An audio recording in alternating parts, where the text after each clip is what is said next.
siempre poniendo el interés del otro primero.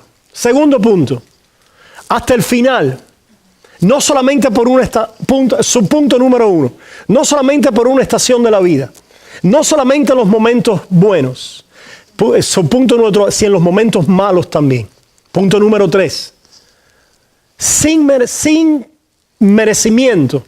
Es decir, aun cuando veamos el mal en otra persona, no podemos ser vencidos del mal, sino tenemos que vencer el mal con el bien. Tenemos que continuar haciéndole bien. Y tenemos que perdonar 70 veces 7. Ok, y ahí, hermano, y ahí ya terminé el mensaje y los mandé para la casa. Cuando te canses de 70 veces 7, vuelvo a contar. ¿Qué falta ahí, hermanos? ¿Qué falta ahí? Lo que falta es esto, hermanos. Miren qué interesante, lo perdemos de vista, está delante de nuestros ojos. Porque esto también es predicable. Es más, tiene que ser predicado para que haya algún sentido y algún comienzo y algún grado de esta nueva vida fluyendo en nosotros.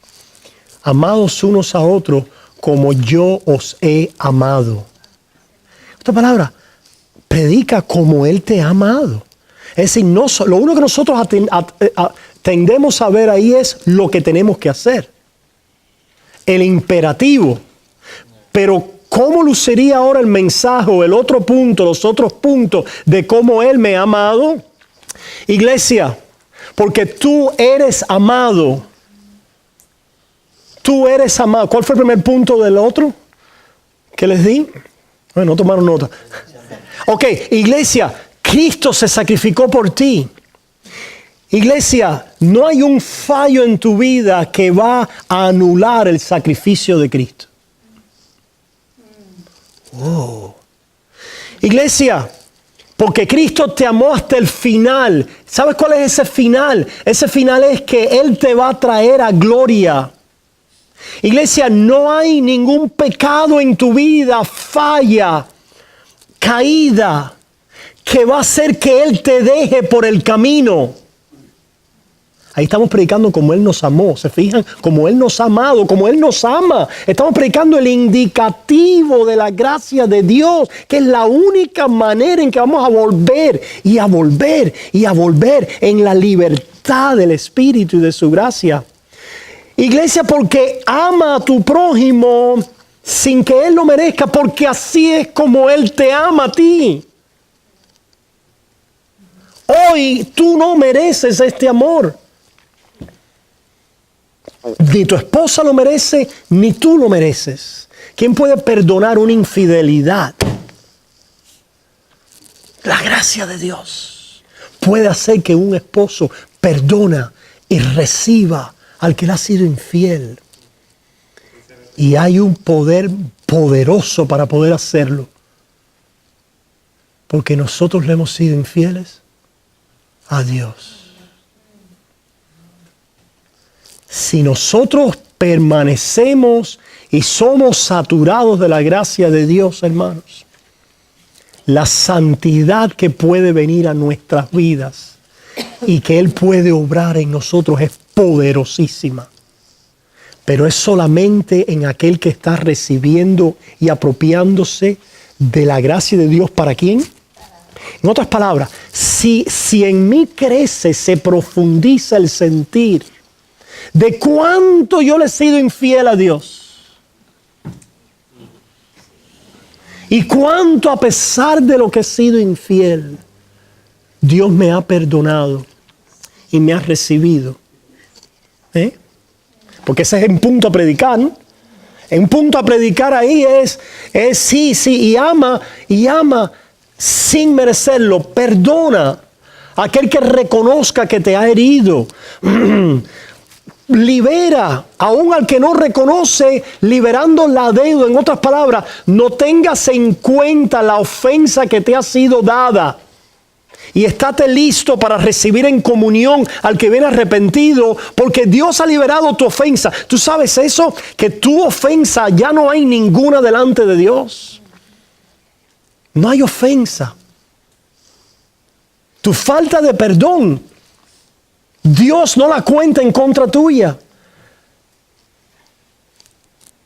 ¿Y qué hace eso, hermanos, en la vida de alguien que recibe la gracia?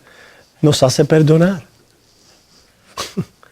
Nos hace volvernos en esa persona que empieza a manifestar el carácter de Dios conforme a la ley, porque hemos oído el indicativo. Dios nos ha amado en la gracia inmerecida de Jesús. O, como dice Pablo, hemos sido llenos de la plenitud de Dios al poder venir a comprender la magnitud, la profundidad, la anchura, la longitud del amor de Dios a un impío que me ha justificado, yo siendo adúltero, fornicario, y no ahora en el sentido simplemente moral o humano, sino espiritualmente hablando. Yo que no soy aquel que cumple pacto con Dios. Yo que soy aquel que soy considerado en mi carne y en mi sangre como una adúltera. Dios se ha casado conmigo y ha cubierto mis adulterios y mi fornicación moral y espiritual. Y me lava con su sangre y me perdona. Hermano, ¿sabes qué es lo que te hace eso? La persona más segura del mundo. La persona más dispuesta a dar y a cubrir las ofensas que tú has recibido. Porque solo la gracia de Dios puede hacer eso. Pero el problema, hermanos, es cuando nosotros estamos condicionando la gracia horizontal, ¿de dónde viene ese resultado?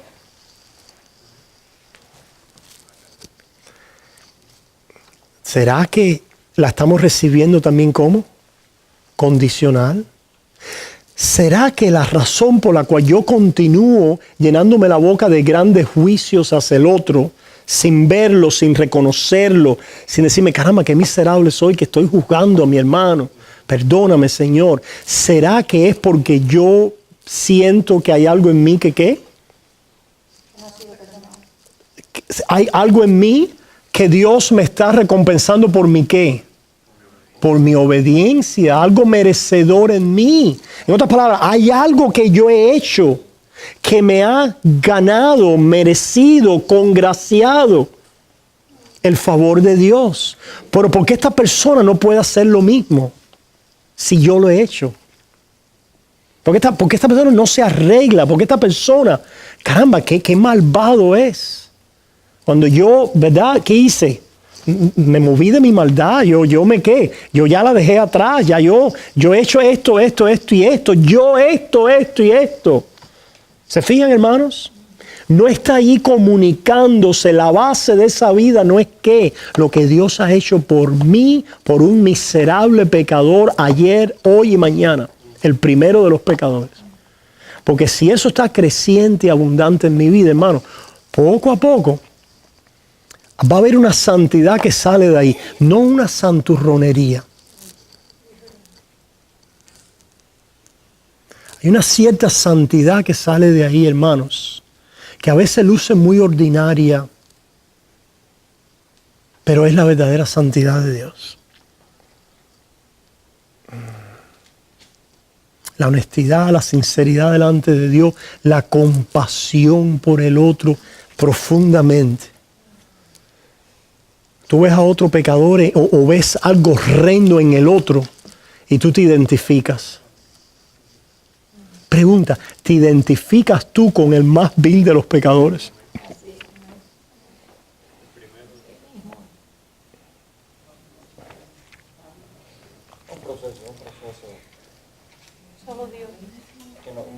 ¿Pudieras tú sentarte con la cosa más? ¿Cuál es el pecado que tú más odias? A lo mejor es, digo yo, vamos a suponer, estoy pensando yo por mis propios términos, el que viola a un niño, vamos a decir el pedófilo. Tenemos cierto. La pregunta es, hermanos, si de alguna manera hay un puente donde tú cuando miras a esa aberración, a ese mal, dices, wow, y eso es algo también que mora en mí. Pastor, yo nunca fuera un pedófilo. No necesariamente por ser un pedófilo. Pero es que tú te has dado cuenta también de la maldad profunda que mora en tus miembros. Al darte cuenta de esa maldad ha pasado algo. Has venido a Dios como quebrantado, roto. Has venido a recibir de Él gratuitamente. Y eso entonces, cuando miras al pedófilo, hay un sentido, hermanos, por muy básico que sea, pero espiritualmente hay un sentido de decir, qué miseria y qué compasión se requiere salvar a una persona así. La misma compasión que yo he recibido. Y llega un momento que a lo mejor puedes ministrarle a una persona así. Puedes sentarte con ella. Puedes traerle una consejería. Puedes mirarlo como un ser humano. Puedes mirarlo como un pecador igual que tú. ¿Te fijas? Eso es santidad. Y lo demás es santurronería.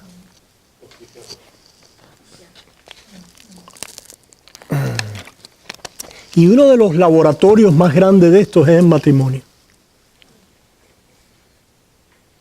Porque uno de los pecadores más cerca que tenemos, o el pecador más cerca que tenemos, es ¿quién? Nuestra esposa y nuestro esposo.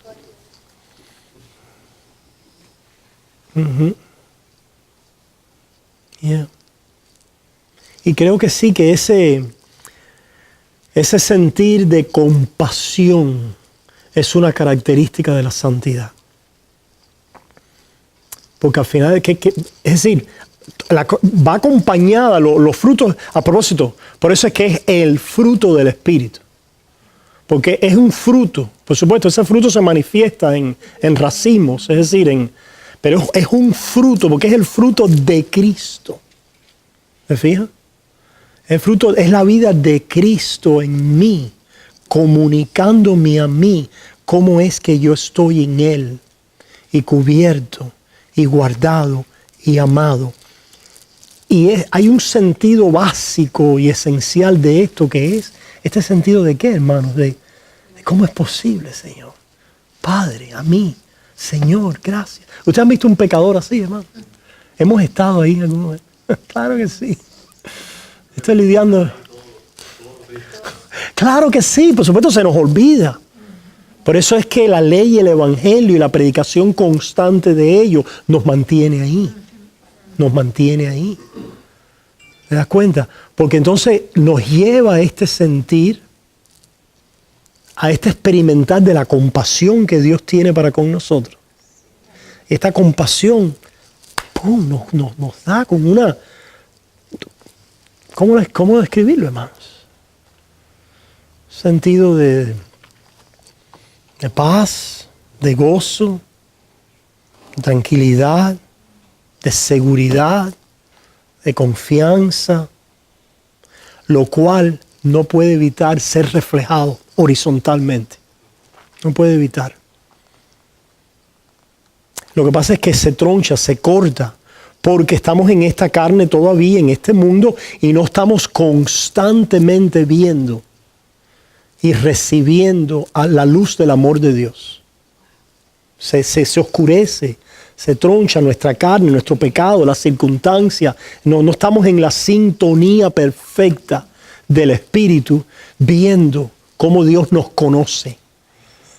Por eso es que me llama mucho la atención en ese capítulo del amor, y ahí cuando dice, y finalmente vendremos a conocer como fuimos conocidos. Este lenguaje de conocer en la Biblia se utiliza para el lenguaje íntimo de amar, de esta unión pactual de amor. Cuando nosotros estemos cara a cara delante de Dios,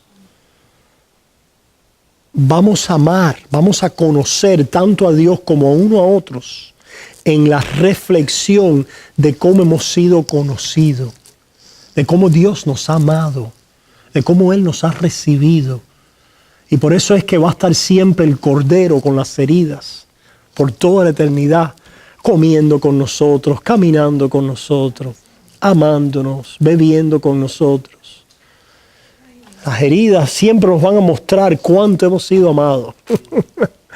De tal manera me amó, tal manera me amó, que su vida no escatimó. Hermano, eso te llena del Espíritu. Te trae a Cristo a tu corazón. Como que nos dice, amado, como yo los he Claro, amado, si nos está diciendo, amado, como te amé. claro, claro, ciertamente está ahí la ley, porque es el amor. El amor es el cumplimiento de la ley. Está llamado a amar. Pero lo que no vemos con esos versículos es la predicación de eso. ¿Cómo es que Él me ha amado? ¿Cómo es que Él me ama?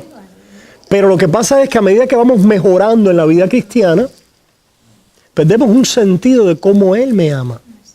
Y empezamos, de alguna manera, a rodear nuestro pensamiento de que Él me ama porque yo, claro, ¿cómo no me va a amar? ¿Cómo va a amar si yo soy santo? Yo me he arrepentido.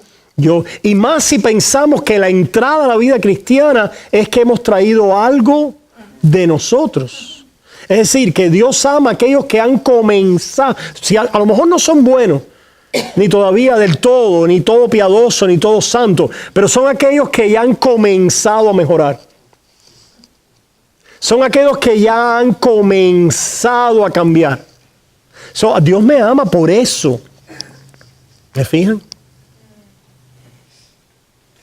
Ahí hay algo ya que empieza a condicionar el amor de Dios a tu cambio, a tu obediencia. Y eso es peligrosísimo. Es como coger aserrín y echarlo en el fuego del Espíritu. De la verdadera santidad. De la verdadera gracia de Dios. Es un peligro. Pero es aún más peligroso porque suena piadoso. El diablo más temido no es aquel que viene y te dice haz droga, o haz esto, o haz aquello. El diablo más temido es el que se te presenta con un disfraz de piedad. Porque al menos el drogadicto sabe que está mal. Es decir, él sabe que está perdido. Y para poder ser encontrado hay que saber que ¿qué? Por lo menos que estás perdido, que estás mal.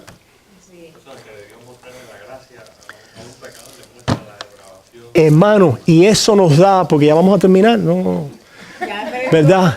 Hermano, eso es, yo quería compartirles para terminar la clase pasada, que hablamos de la historia, del contexto histórico de la Reforma. Quería hablar de la teología de la Reforma o del Evangelio, porque tenemos que empezar a separar un poquito movimientos, personajes, énfasis y el Evangelio. Y el Evangelio de Cristo. Y hermanos, si hay una contribución de Lutero en esta área, es precisamente lo que hemos estado hablando. Y ahora lo que Luisito señaló, que es muy interesante. Lutero tiene 3 fases, podemos decir, ¿ok? Simplemente primero es aquel hombre que es una criatura de su tiempo. ¿Cuál es la criatura de su tiempo?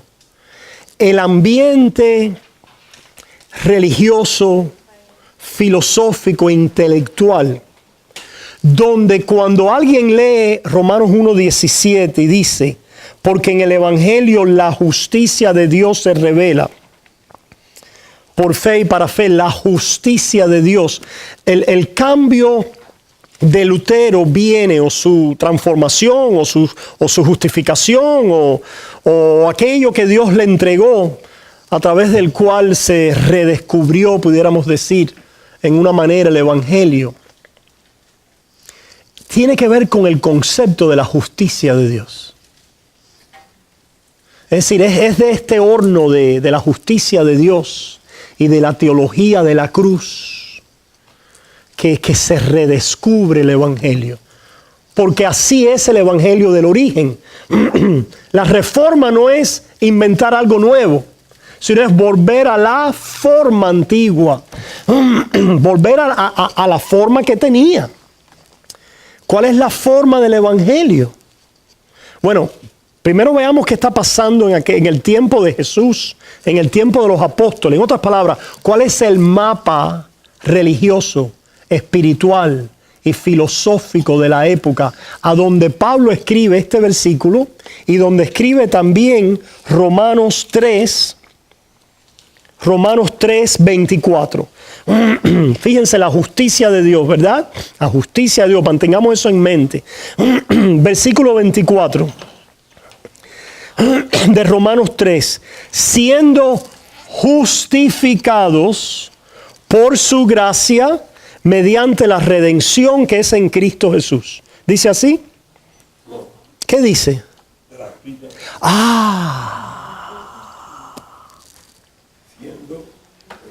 Siendo justificado gratuitamente por su gracia. Pregunta, ¿la gracia no es un regalo? Ok. Y pregunta, ¿hay algún regalo que no sea gratuito? Pregunta, regalo gratuito. Eso no pudiéramos decir es una redundancia. Porque un regalo es ¿qué? Gracias. No necesariamente, ¿verdad? Ok, muy buena respuesta. Porque el mapa teológico, espiritual, filosófico, religioso de la época es uno donde ciertamente se hablaba de gracia, se hablaba de regalo, pero no gratuitamente. Y ese es el Evangelio. Ese es el capítulo 2 del libro, hermanos, que le queremos recomendar y que mediten en él con calma, porque el origen o la forma del Evangelio es un regalo libre, gratuito. O la pregunta que hacemos es, ¿cuán libre o cuán gratuito puede ser un regalo? How free can a gift be? Porque Pablo plantea un concepto que es que el regalo es gratuito. En el original hay dos palabras. Una es gracia y la otra es free, gratuito, es decir, sin costo. ¿Ok?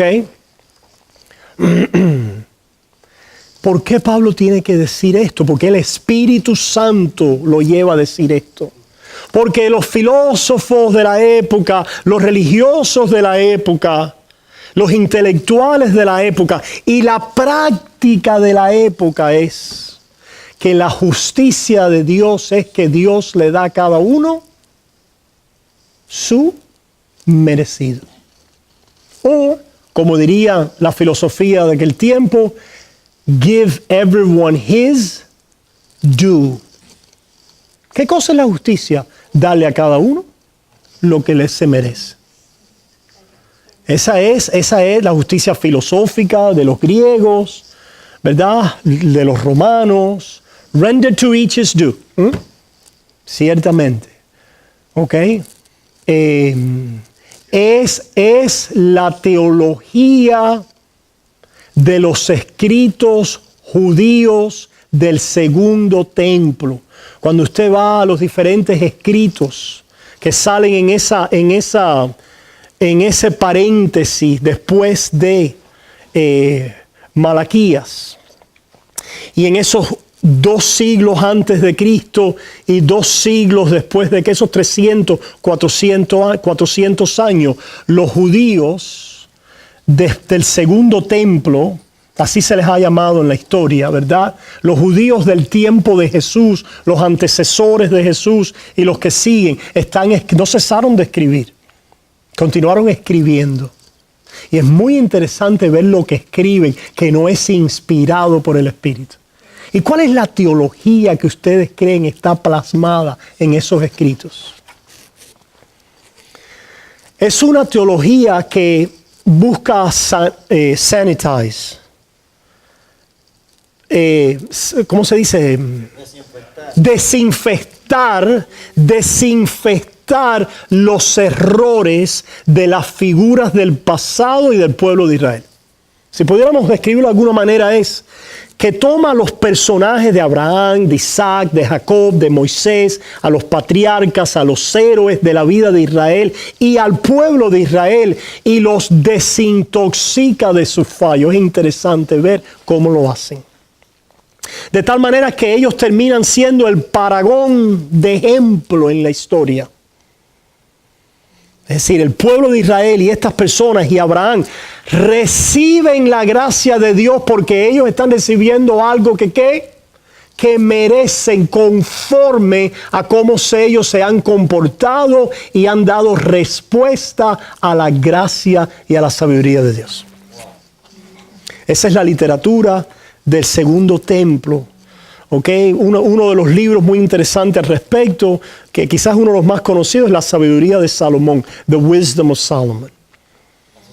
Así se llama el libro, The Wisdom of Solomon. Okay. Y no es el Salomón, es decir, ellos están haciendo referencia a Salomón, pero este escrito ya apócrifo, es decir, después del canon, es un escrito que está mostrando cómo la sabiduría busca, encuentra y le es dada a un vaso que es digno de ella.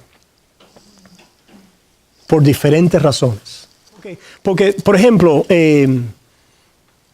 todos creen, es decir, la Iglesia Católica Romana cree en la redención de Jesús. No le digas a un católico que no cree en la gracia de Dios, porque la pregunta es si es gratuita.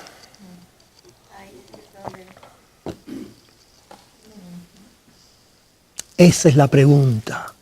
Y lo que vamos a ver, ya hemos hablado de los judíos, hemos hablado, por ejemplo, Aristóteles, ¿verdad? Que es parte de la herencia que hereda Pablo, que heredan los apóstoles, que hereda Jesús. La herencia filosófica griego-romana que heredan ellos es, Aristóteles decía, en la ética nicomachean, no sé cómo decir eso en español, ¿ok?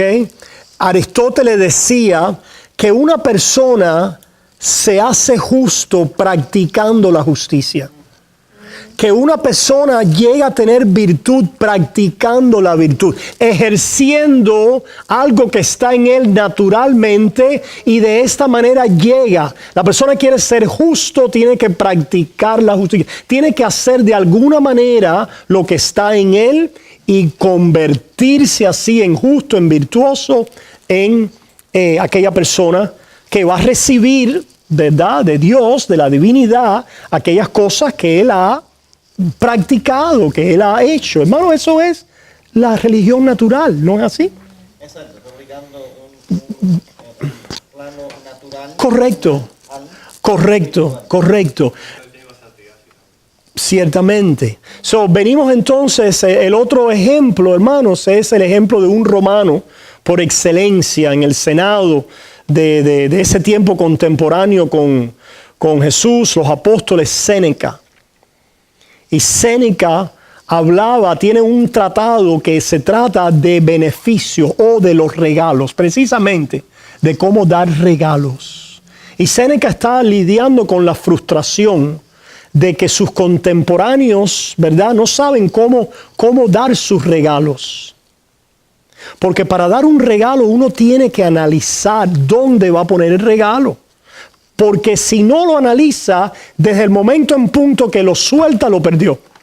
Y lo malogró. En una sociedad donde no es la sociedad contemporánea, que hay movilidad, ¿verdad?, profesional, de trabajo, las personas pueden moverse en diferentes estatus sociales. En aquella sociedad, si tú nacías esclavo, si nacías un siervo, si eras pobre, si no tenías forma de salir de ahí, excepto una forma. Que tuvieras un patrón, un benefactor, alguien que está arriba en la sociedad y ve que tú tienes ciertas características, ciertos talentos, ciertas potenciales, y esa persona toma interés en ti. Y al descubrir que tú eres un terreno que aunque no tienes nada, es decir, no tienes valor en cuanto a la sociedad, no puedes, ¿verdad? Pero si yo te hago este regalo, ¿qué? Te levanto, Te levanto y al levantarte vas a poder ser alguien que va a contribuir de una manera mejor a la sociedad. Y así pasaron con muchos esclavos que fueron después libertados, libres, o bárbaros que llegaron a alcanzar ciertas posiciones en el Imperio Romano. Eran personas que naturalmente tenían talento, tenían cierta, y alguien los ayudó. O a lo mejor a veces era por proezas militares, etcétera, ¿verdad? Pero bueno, Séneca está muy interesado en que el regalo no se desperdicie tirándolo en un terreno donde no hay potencial allí. En este tratado él da estas pautas, ¿verdad? Es una ética de esa sociedad para que aquellas personas puedan mirar con mucho cuidado dónde van a poner sus regalos. Y así, de una manera específica, él dice, porque el regalo, dice, lo voy a decir en inglés, lo voy a traducir. The benefit that is a delight to have received is one that reason delivers to those who are worthy. El beneficio que es un deleite haber recibido es uno que la razón entrega a aquellos que son dignos. ¿Ok? Ahora, no quiere decir que sean suficientemente dignos. No quiere decir que sean completamente dignos. Solo tienen que tener un poquito de ¿qué? De dignidad. Lo suficiente, o lo que se desarrolla en la Edad Media con el término de un mérito congruente.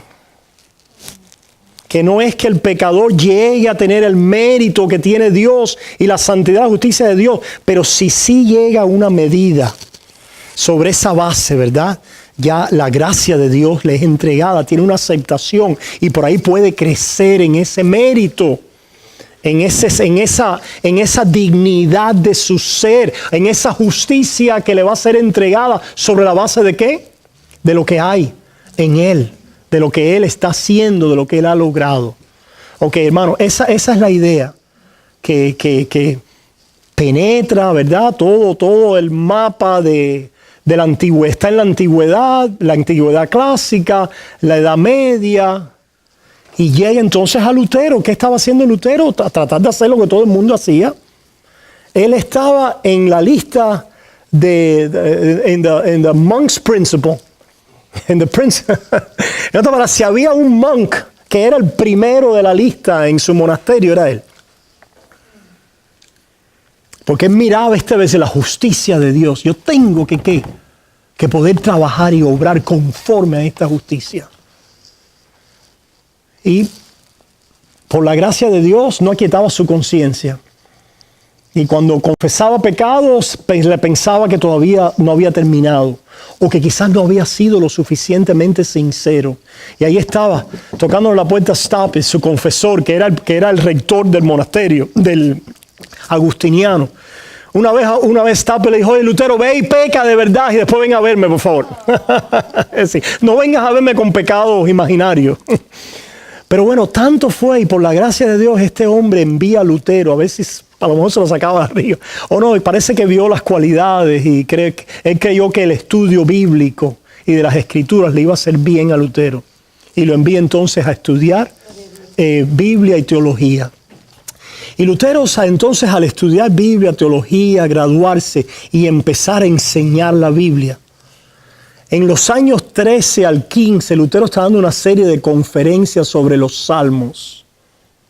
Y está con la meditación de qué quiere decir la justicia de Dios. Y durante este tiempo empieza este primer paso en Lutero, donde él se da cuenta que la justicia de Dios no es solo la justicia de Dios con la cual Dios nos juzga, sino que Dios también habla en la Biblia sobre la justicia de Dios como la justicia de Dios con la cual Dios nos salva.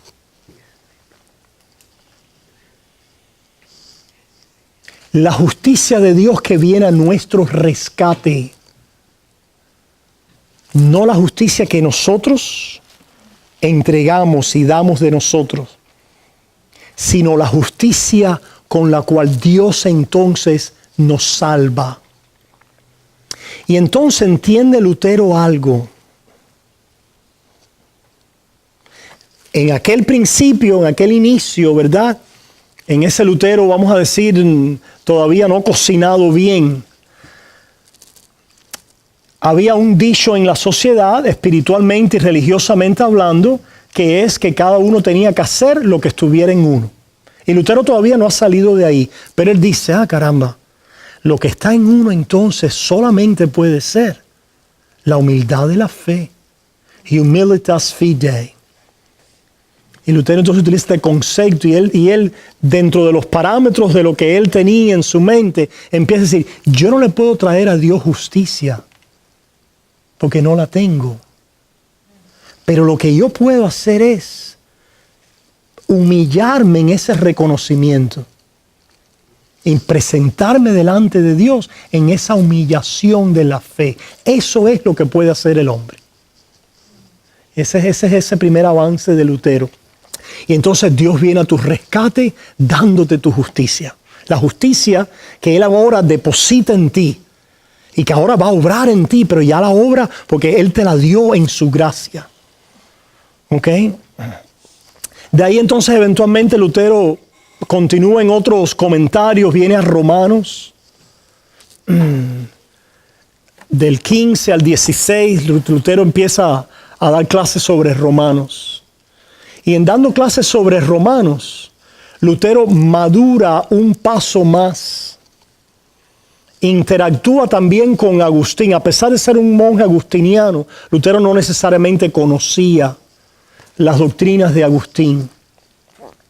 Pero en el estudio, ¿verdad?, de los Salmos y de Romanos y la interacción con el concepto de la justicia de Dios y de la gracia de Dios, él viene entonces a darse cuenta que esto de la humildad de la fe no es algo que nosotros por naturaleza producimos,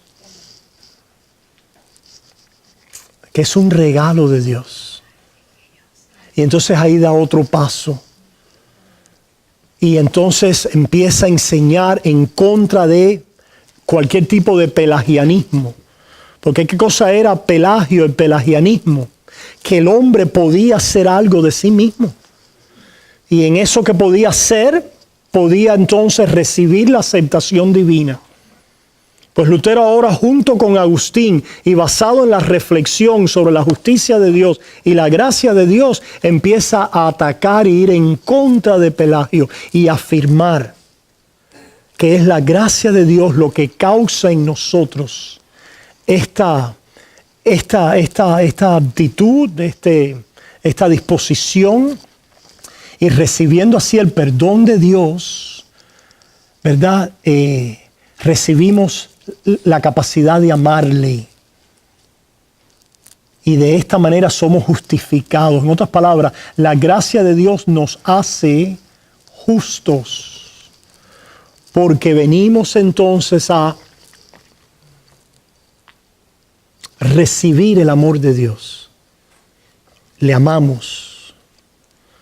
¿Ok? Y en este punto Lutero todavía no ha venido al final de su viaje y de su madurez, porque todavía para ser justificado es un resultado y un producto de ¿qué? De algo que yo hago, aunque Dios es ahora el que ¿qué? El que lo causa. Y ese es Agustín. Agustín no es un protestante evangélico. Los católicos lo llaman San Agustín. Bueno, ciertamente tiene muchas contribuciones y cosas buenas, ¿verdad? Pero Agustín es un exponente, yo creo, muy emblemático de una corriente, una vertiente simplemente católico romana. En otras palabras, para Agustín el ser justificado no es ser declarado justo, sino es el ser hecho justo. Ciertamente, ahora esto es dado ¿por quién? Por la gracia de Dios. La gracia de Dios lo hace en uno. Por eso es que Agustín oraba y decía que Dios nos dice lo que debemos hacer para que pidamos lo que Él demanda. Esa es una de las oraciones de Agustín. Pide lo que tú quieras y concede lo que pides. Eso pudiéramos resumir, es la fórmula justificadora de Agustín. Tú pides santidad, dámela para yo poder ser salvo. Tú pides justicia, dámela para yo. Eso es completamente antipelagiano, es bueno. Viene a buscar un don de Dios. Lo que pasa es que está visualizando, conceptualizando la justificación basado en ¿qué?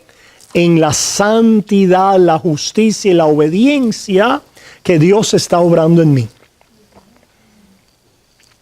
Porque para Agustín la fe para Agustín es simplemente un elemento intelectual de recibir las doctrinas ortodoxas de la iglesia y de la palabra.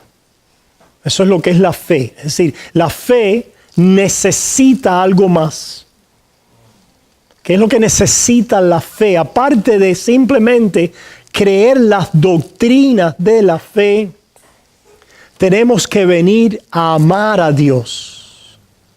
Y ese es el aspecto calificativo que es la base de nuestra aceptación. La fe sola no sirve para nada. Es decir, tiene que estar. Es necesario tener y asentir a las doctrinas de la iglesia, a las doctrinas de la fe. Pero para que Dios te acepte, tienes que finalmente venir a ¿qué? Amarlo. Tienes que venir a amarlo. Tienes que recibir la gracia de Dios por el Espíritu de Dios para que entonces finalmente Dios esté viendo que ahora tú le amas, que ahora tú estás caminando en santidad y entonces estás cambiando, ¿verdad? Estás volviéndote en aquella persona que es santo, santo y santo y finalmente es justificado. Pasas por el purgatorio también, que Agustín ha apoyado, etc. Y finalmente recibes la aceptación de Dios porque ya llegaste al final de tu purgación, de tu ser, de todos tus pecados y tus impiedades y tus impurezas. Ok. So, Lutero estuvo ahí. Lutero avanzó, ¿verdad? De aquella escuela teológica de la Edad Media, el escolasticismo, haz lo que está en ti, ya avanzaba con un sentido de ¿qué? De la humildad de la fe. Qué interesante. Es algo, ¿verdad?, asombroso ver cómo ya lo que él dice que hay que hacer es contrario a lo que algunas de las escuelas teológicas de la Edad Media están diciendo. En el caso, por ejemplo, de Tomás Aquina y las escuelas de los dominicanos, etcétera, decían que Dios crea, cuando tú haces lo que está en ti, Dios te da y crea en ti unos hábitos de santidad. Son hábitos creados de santidad. Y ahora que a través de esos hábitos creados, tú caminando, cooperando y trabajando con ellos, te vas santificando hasta que finalmente eres aceptado por Dios. Hábitos creados. Agustín no cree en los hábitos creados. Agustín cree en el Espíritu Santo, dándote la gracia de la obediencia. No hay intermediario. Para la escuela, algunas de estas escuelas de la media, por lo general, hay un intermediario de un hábito. Por eso es que las enseñanzas de Tomás Aquina mezclaban muy bien ¿con qué? Con la filosofía, había una teología natural y después entonces Dios te añade la gracia y todo es un gran sistema que va concatenado. Bueno, en su estado más puro, en términos del pensamiento cristiano de la Edad Media, el más sano, podemos decir, es Agustín. Sin embargo, no está todavía en el evangelio gratuito. ¿A quién? Al impío. Porque la justificación de Agustín es al impío. No. Ya, una vez que tú recibes esta gracia del Espíritu, ya tú no eres impío. ¿Te fijas?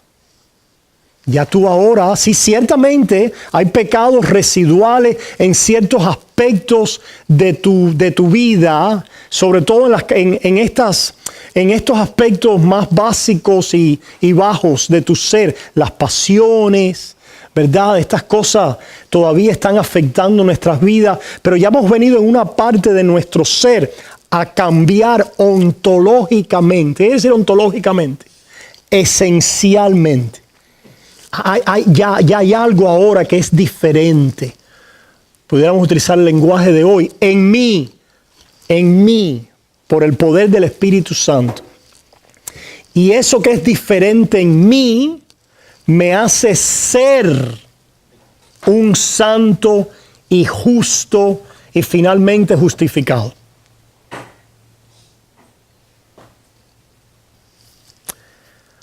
La doctrina que finalmente Lutero enseña es la doctrina donde el pecador continúa siempre, simultáneamente, un pecador en sí mismo, pero justo y santo en Cristo.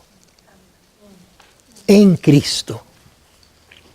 ¿Y cuál es la diferencia entonces? Donde Agustín quiere decir la aceptación final es que la fe tiene que ser adornada o calificada por el amor.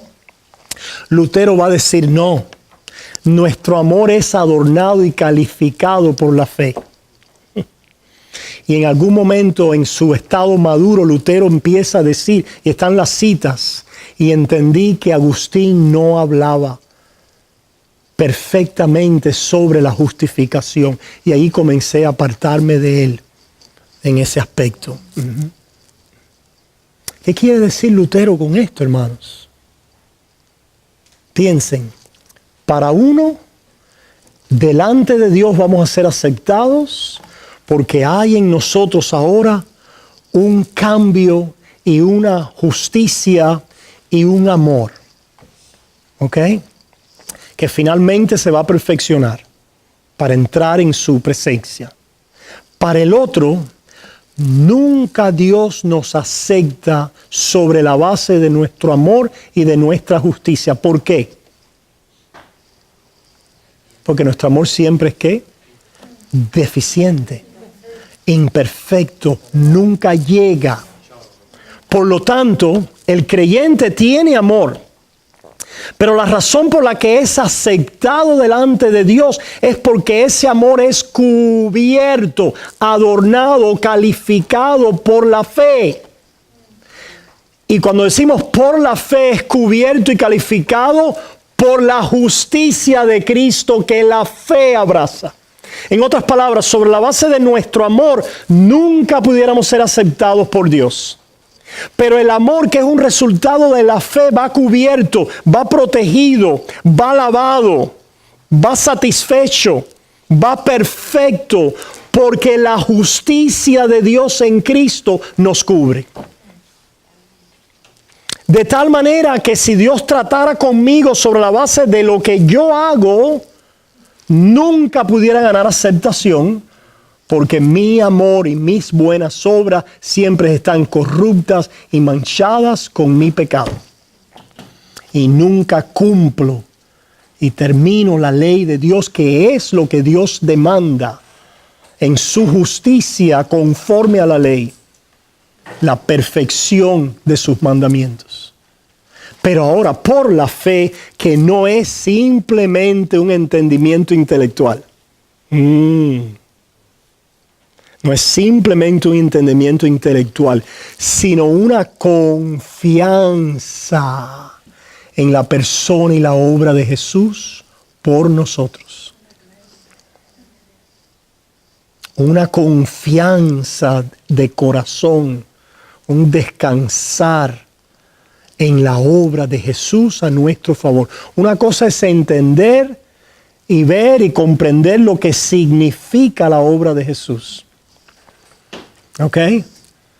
Y otra cosa es decir, esa obra es mía y yo confío en ella y descanso en ella. Los demonios tienen una fe intelectual. A los demonios, hermanos, no les falta la obediencia para ser salvo. A los demonios les falta, ¿qué cosa? La confianza en Jesús. Porque Jesús no es para ellos. no es para ellos. Dios no vino a socorrerlos a ellos. A veces decimos, no, una fe intelectual no salva, no justifica porque necesita el amor o necesita las obras. ¿Se fijan? ¿Por qué estamos diciendo esto? Porque hemos confundido, somos una vez más herencia de ¿qué? De todo lo que nos ha precedido. Y hemos visto la fe como algo que en sí mismo no puede justificar, porque solamente es un elemento intelectual. Le falta lo principal, que es ¿qué? La obediencia o el amor. Y una vez que lo tiene, entonces es que Dios nos acepta. En otras palabras, la fe es fe porque cuenta delante de Dios que la obediencia, la parte obrante de la fe, es necesaria para que Dios me acepte delante de Él. ¿Entendemos? Y esto lo apoyan yendo a Santiago. ¿Ok? Right. So, ¿qué dice Lutero? Con la palabra de Dios. En Romanos, ya leímos Romanos 3 gratuitamente por su gracia. Romanos 4:5. Romanos 4:5 para terminar. Mas al que no obra, sino cree en aquel que justifica al que ha comenzado a obrar. No, hermano, sería negar lo que Pablo está afirmando. ¿Se fijan? Es decir, lo que Pablo está afirmando es que la fe justifica al que no obra. Ahora, entiendo que las personas, cuando nos oyen decir esto, dicen, quiere decir que la fe no va a tener obras. Nosotros no estamos diciendo eso. Esa es una implicación que no sigue. No es parte de la lógica. ¿Entendemos? Es decir, ciertamente la fe que justifica al que no tiene obras para ser justificado delante de Dios, porque las obras de Él no son suficientes y por lo tanto no pueden contar en la aceptación divina. Al que es justificado sin obras, como impío, tendrá obras. Ciertamente, le acompañarán obras que son fruto de la fe y nos justifican en el mundo. Y es una fe verdadera que se muestra en obras al prójimo, ¿verdad? Pero lo importante aquí, hermanos, es poder no contaminar y acertarle un golpe al evangelio, diciendo que para ser justificado delante de Dios, la fe sola no es suficiente. Lo que estamos diciendo ahí es que la fe necesita las obras para ser justificado. Entendamos por justificado ser que aceptados delante de Dios. ¿Se fija? ¿Y qué está diciendo Pablo aquí? Mas al que no obra, sino cree. ¿A qué se le opone aquí la obra? ¿A qué se le opone? A la fe. Hermanos, que la fe se le oponga a la obra en contraste, no quiere decir que la fe y las obras estén divorciados. No quiere decir eso. Lo que quiere decir es que el principio de obrar es diferente al principio de creer. El creer es confiar en la misericordia y la aceptación divina sin tus obras.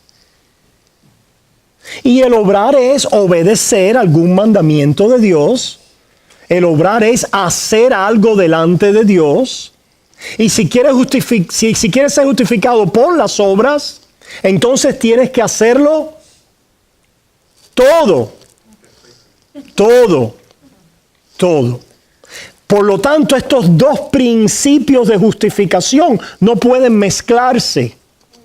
O eres justificado por las obras, haciéndolas todas las obras de la ley, o eres justificado sin obras, sin este principio, simplemente creyendo aquel que justifica al que no tiene obras, lo cual le da el título de qué al que no tiene obras. ¿Cuál es el título del que no tiene obras? Está en el versículo. Impío. El impío. Dios justifica ¿a quién? Al impío. Tú fuiste justificado como impío. Fuiste aceptado como impío. Sin obrar. La teología agustiniana no pone que uno es justificado como impío. Uno es justificado en el cambio, en el dejar de ser impío, en el comenzar a ser piadoso, en el comenzar a ser santo en ti mismo. El evangelio es que cualquier comienzo de santidad, de piedad, de justicia es consecuencia, fruto de haber sido justificado sin las obras, sin ninguna piedad en ti. Y ese es el descubrimiento de la reforma en Lutero, que para terminar madura en el horno de la teología de la cruz de Lutero. Y aquí una cosa se ponen interesantes y poderosísimas. Porque esto es peculiar de Lutero, bíblicamente hablando. ¿Cómo fue que tú dijiste al principio, Luis?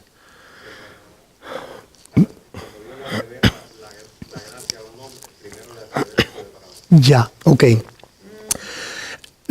Lutero en su exposición del Evangelio habló no de teología, porque la teología simplemente son datos, ¿verdad?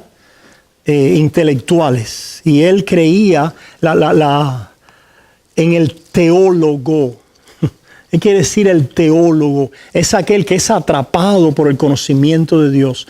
La espiritualidad, si pudiéramos decirlo de alguna manera, de Lutero, es muy existencial. No es simplemente el poder conocer y dominar ciertas doctrinas, etcétera. No es simplemente el hacer tal cosa, sino es que cuando Dios te justifica, Dios hace algo. ¿Qué es lo que queremos cuando queremos ser justificados? Queremos justicia, ¿verdad? Justicia.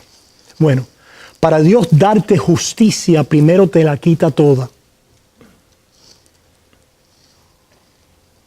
Que la teología del teólogo de la cruz no busca las cosas de Dios en la razón o en las cosas visibles de este mundo y en los conceptos de la filosofía y la religión natural o de este mundo, sino que está escondida en la cruz de Cristo.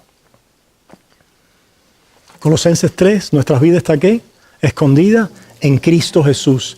Y que esa teología de la cruz, Dios viene y nos asalta. Y nos asalta y hace algo en nuestras vidas.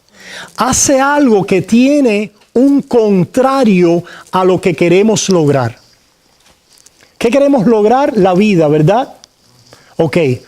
Pero la vida en el plano natural se logra a través de la teología de gloria. Es cumple, es exacto, ¿verdad? Pero la teología del Evangelio es que primero lo que tú haces tiene que ser ¿qué? Crucificado, muerto. Que para poder tener vida, Dios primero te mata. Que para Dios darte vida, Dios primero te la quita. Que para Dios, ¿qué queremos? Queremos sabiduría, ¿verdad? Queremos sabiduría. Ok. Que para alcanzar la sabiduría de Dios, primero Dios, ¿qué te hace?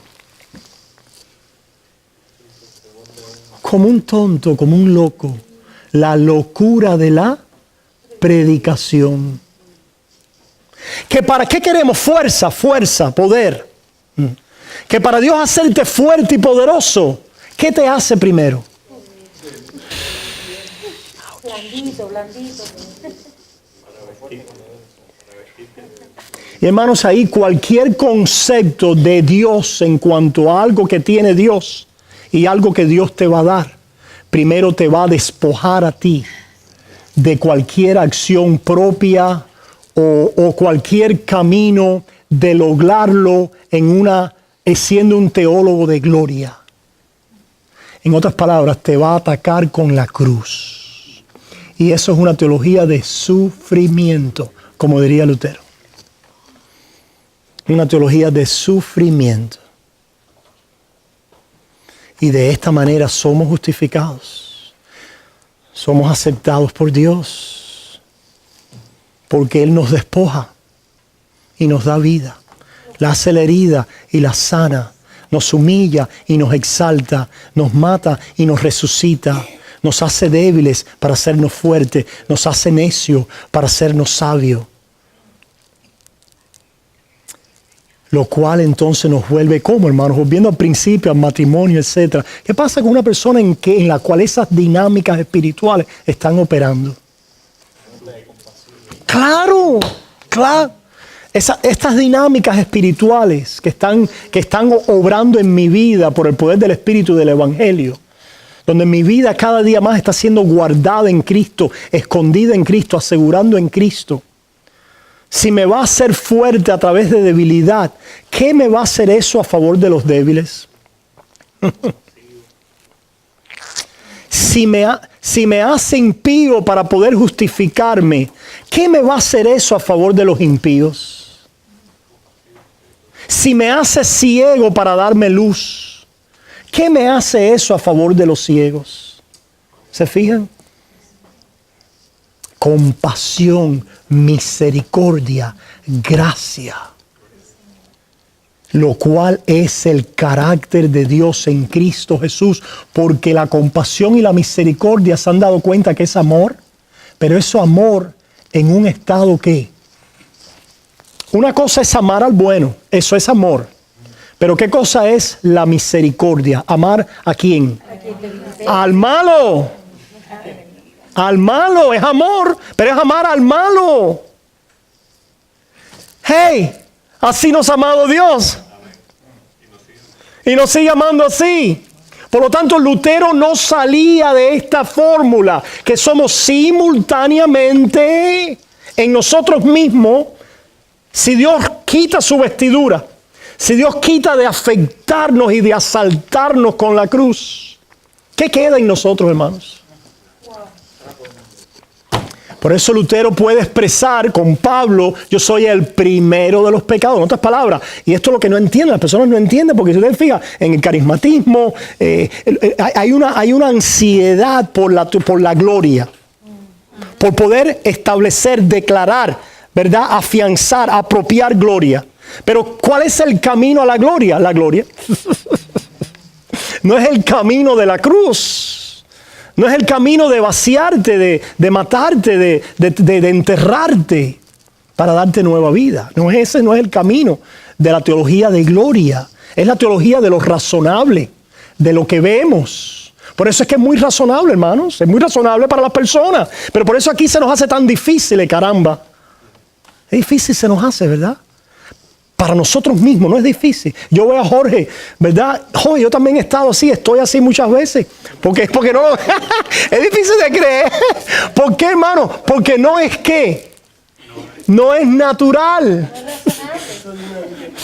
Ajá. A mí me inquieta porque en mí es conflicto.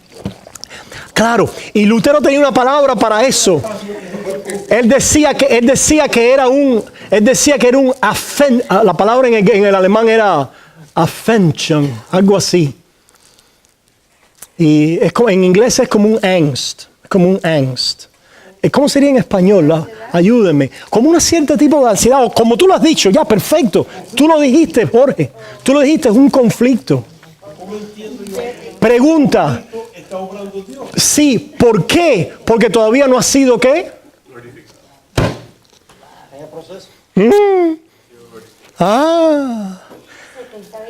Y porque todavía el Espíritu en ti clama. ¿Y qué dice? ¿Y qué dice? ¿Cómo es que clama? ¿De qué manera? ¿Cómo dice Romanos 8? ¿Que hay qué cosa? Vamos a Romanos 8 para ver el conflicto que tiene el creyente. No el no creyente. El no creyente no tiene conflicto. Y el creyente que no ha venido a madurar en la fe cree que no tiene conflicto. y lo que está haciendo es constantemente tratando de negarlo. ¿Se fijan? Las declaraciones, las confesiones, el name it and claim it, ya yo no estoy enfermo, de esto es que, hermano, la ansiedad con el conflicto que no han enfrentado. Pero en Cristo Jesús venimos a la paz en medio del conflicto. Dios habla paz cada día a tu alma, en medio de un alma que está viviendo en esperanza delante de Dios de la justicia, como decía Pablo, porque nosotros por la fe aguardamos la esperanza de la justicia.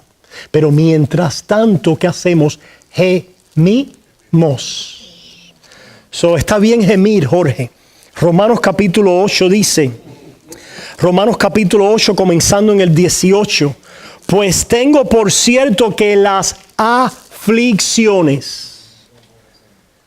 ¿Creen ustedes que las aflicciones son solamente las circunstancias de la vida? Hermano, ¿cuál es la aflicción mayor del creyente?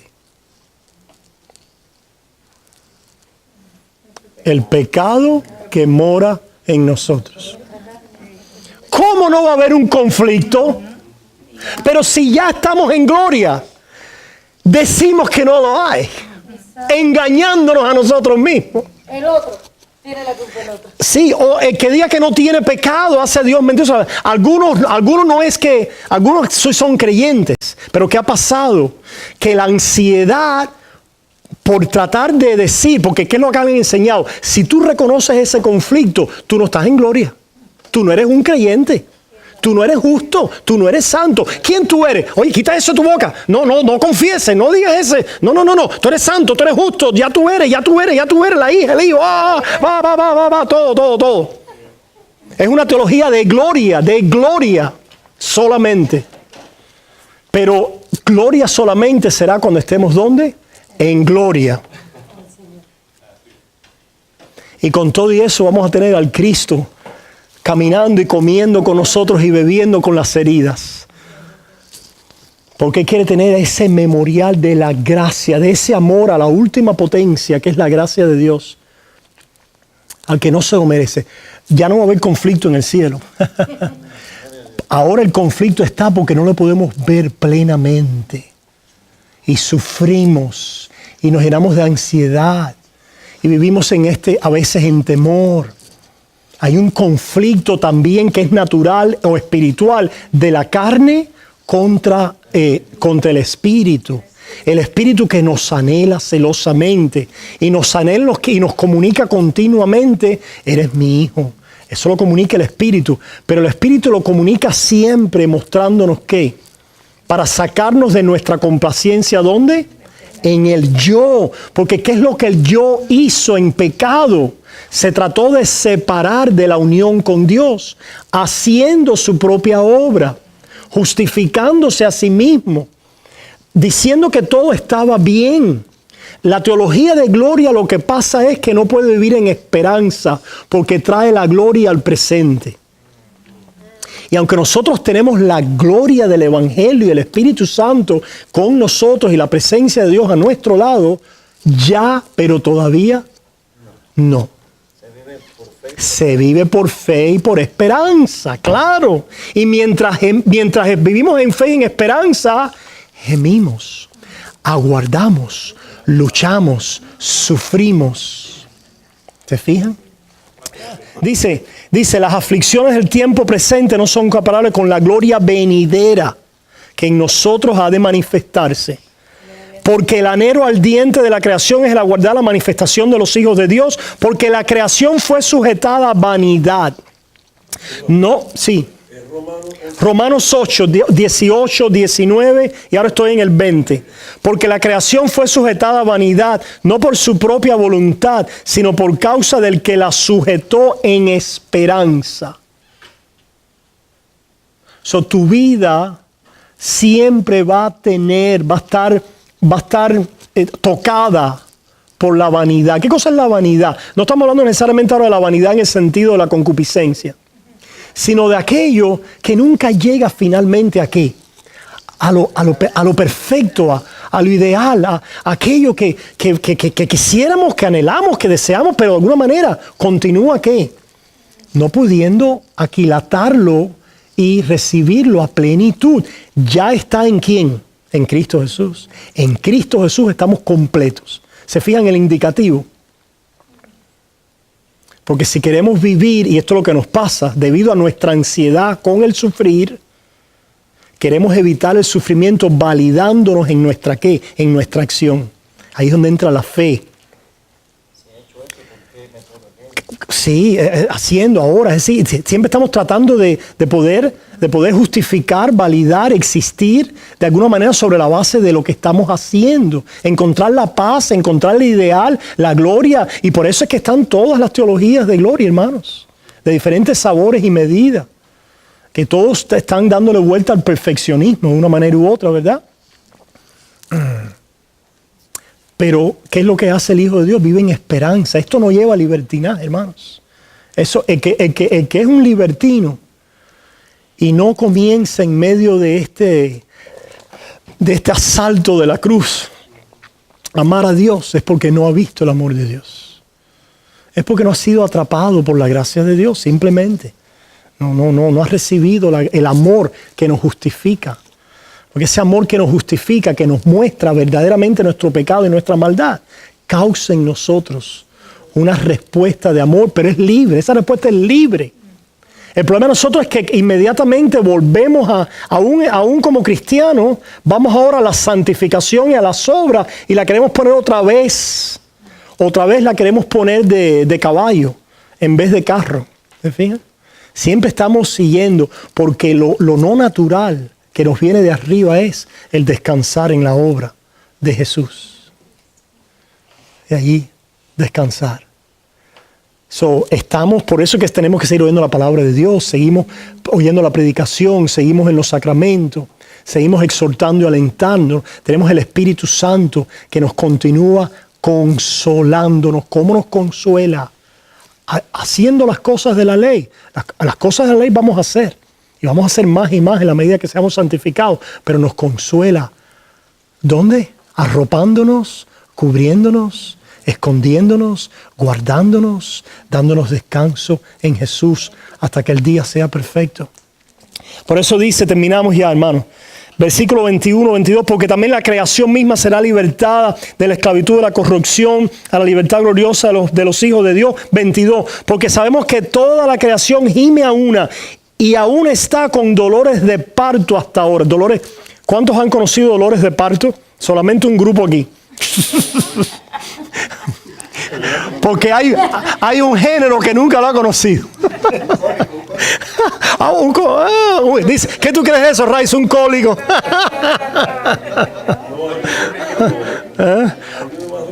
Una piedra en el riñón. No sé, a lo mejor Dios nos dio por ahí alguna semejanza. Fíjense, hermano, este sufrimiento es dolores de parto.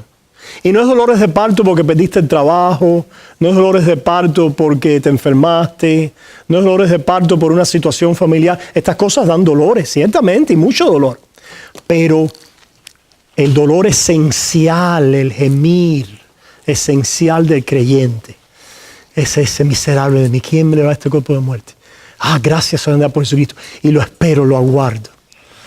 Un día, descansaremos. No estamos en casa todavía, pero hay un descanso para el pueblo de Dios. Entremos en Él. Vengamos a Él, seamos perfeccionados en Él. En otras palabras, vengamos al lugar donde Dios nos quiere tener, de donde sale la perfección de nuestra fe o la obra completa de nuestra fe, que ciertamente es que viendo a Jesús, ahora venimos a perseverar y perseverando en medio de las pruebas, le amamos como resultado y fruto y consecuencia de que Él nos amó primero. Terminamos ahí, hermano. Volvemos al catecismo la semana que viene. ¿Alguna pregunta? Si no tienes el librito y puedes entender inglés, porque tengo limitadas copias, ¿verdad? Y lo quieres, si no lo tienes, te lo puedo regalar. Padre, gracias Señor por esta noche preciosa que nos has permitido pasearnos por estas por estas vistas de tu gracia, Señor. Oh Padre, con cuán gran consuelo salimos y vamos, pudiendo descansar en ti, oh Padre, dándote gracias.